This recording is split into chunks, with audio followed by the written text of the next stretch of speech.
I'm going to start by launching LumaView, connecting to the microscope.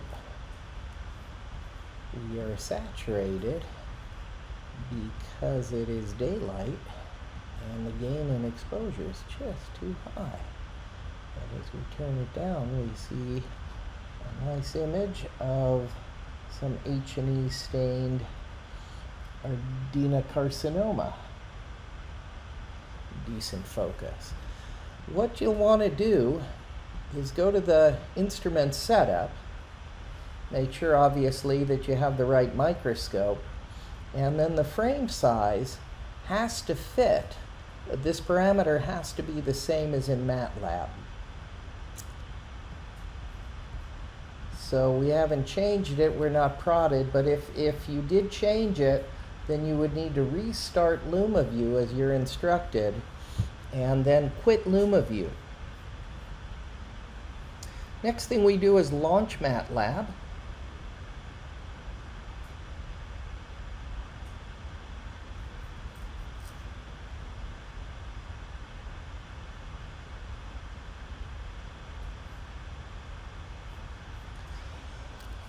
I've put in Matlab a couple of things in the startup file.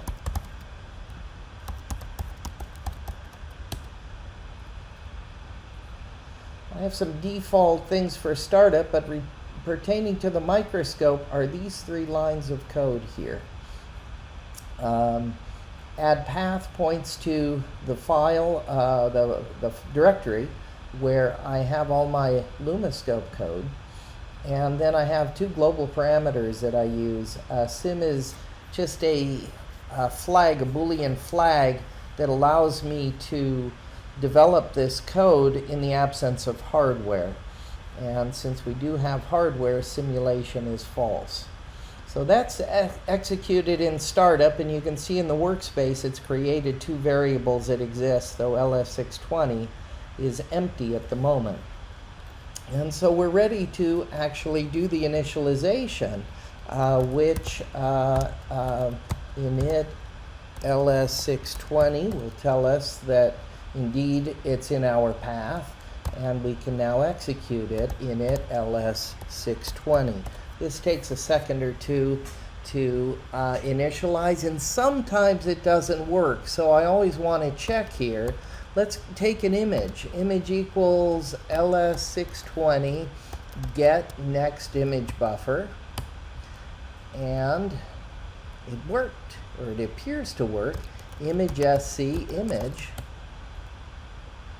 and here we have the latest figure from the microscope. Now that's not my favorite color scheme, and so we can set the color, map to grayscale. It's a whole lot better.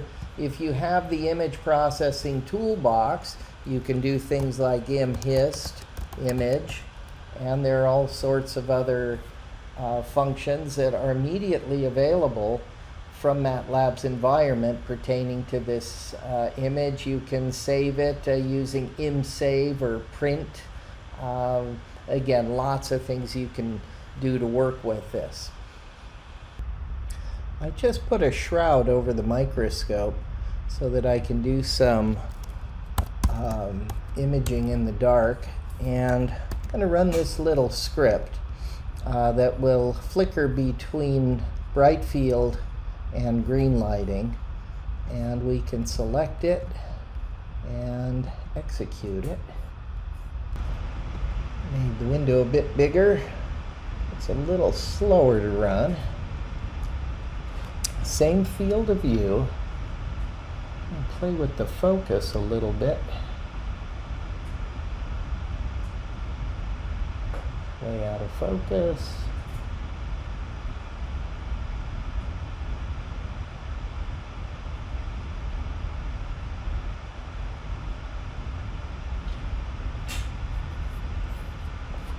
And we can pan.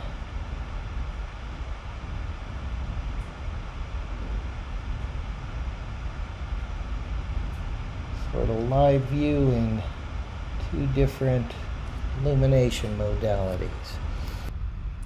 Here is another field of view where alternating between bright field and fluorescence is sort of annoying in a way. Looks like in fluorescence this region here is super dark, and so it might be desirable to look at the negative image of one of these. So let me just show you how easy that is to do. Control C to get out of that, and instead of showing the image here, we'll just take 256 minus the image. It's an 8-bit image, and so with that little change, now we're looking at alternating the negative of the fluorescence image with the bright field. Not sure it's an improvement, but this is a kind of flexibility that Matlab offers. So the negative didn't work terribly well. Let's get rid of that code and let's do a false color sandwich. So this is the, we'll call this guy in white, and the other image we'll call in blue, and then in order to generate the plot, we will make a sandwich using the cat function. We can say image equals cat. We're going to concatenate 3 objects. One is in white, in blue, that's going to be red, green, and then blue will just be zeros of the size of in blue, say. And now we can image SC image.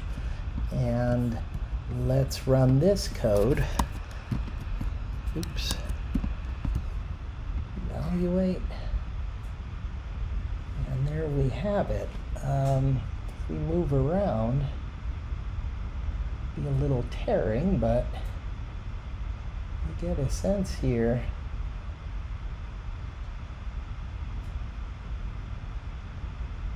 Of doing a false color sandwich in sort of pseudo real time.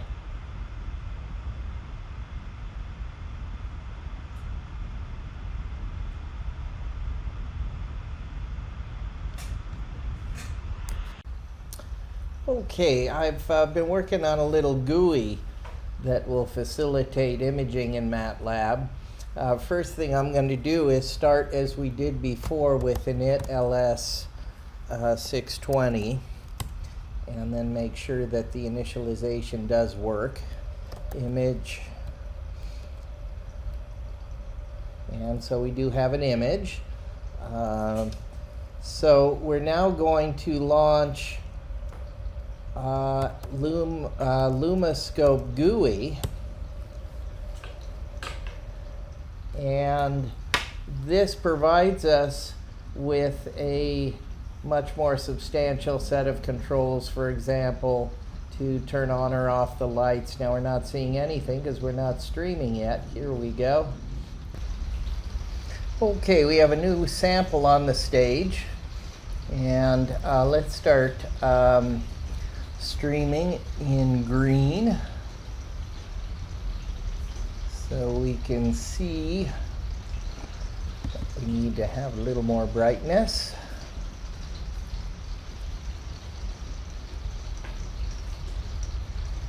And maybe even a little more gain.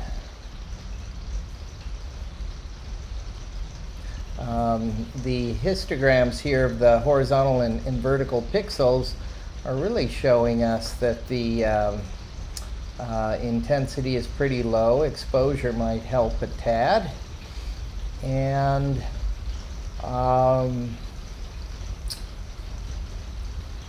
so there is our green image. I'm still keeping the intensities fairly low.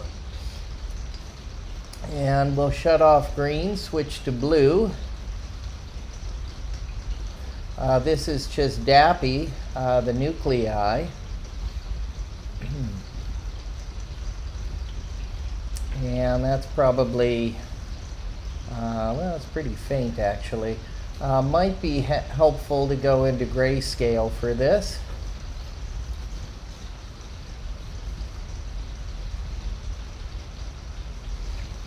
And then we'll go to red. And red is going to require a bit of gain probably.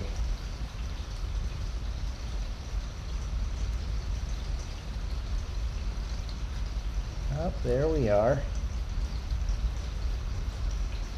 Okay, so now that, now that we have decent red, green, and blue.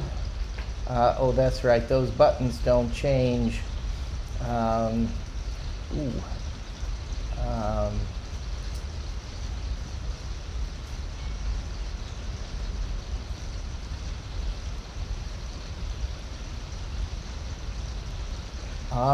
I had turned the got to do some work on this clearly. We can stop streaming and take an RGB composite. And interesting that that sure looks dominated by the red channel. Why is that? There we go. That's much better. Blue looks way too faint.